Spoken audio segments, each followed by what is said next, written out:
Yes, be ready for the dictation. Start. Which actually represents the ratio of the total bank investment in government securities divided by the deposits in the banks has increased.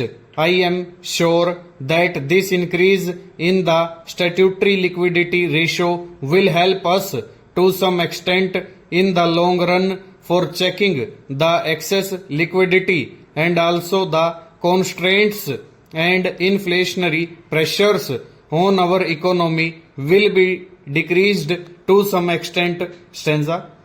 I am referring to a problem which was mentioned by a number of members. Stop. The consumer price index gives you a correct indicator of the behavior of prices. Stop. Why is it that all the official documents refer to wholesale price index? Stop.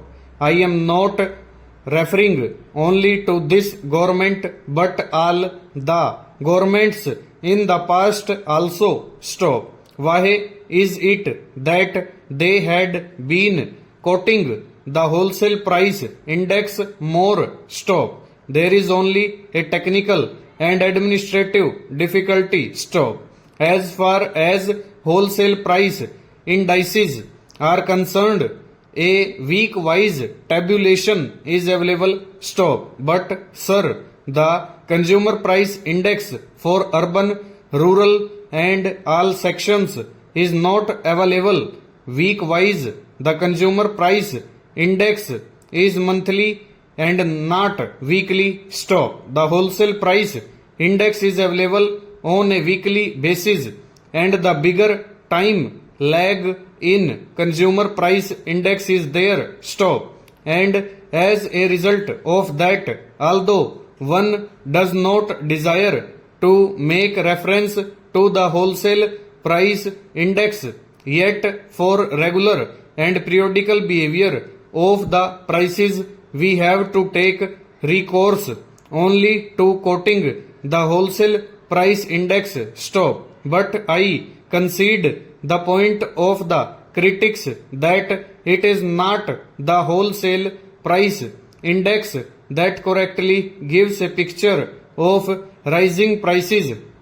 It is the consumer price index that does it. Stop. Therefore, if you take the consumer price index, you will find that the position is worse than what was indicated by the wholesale price index. Stop. But I am not quoting the wholesale price index only to drive below the carpet the real price situation. Stop. It is only because of non-availability of details at many places that I was forced to quote the wholesale price index. Stanza. Now, I would like to refer to certain sensitive commodities. Stop. First, let us take up sugar. Stop. Everyone in this house knows that the price behavior of a commodity is directly linked up with a number of factors, starting with the production pattern of that commodity. Stop. Secondly, we have to see whether there is hoarding of that commodity. Stop. Thirdly, how does the distribution take place, and if there is a dual price, what are the quotas distributed to the levy section and non-levy section? Stop. Now we addressed ourselves to the problem of augmenting the sugar production. Full stop. Over.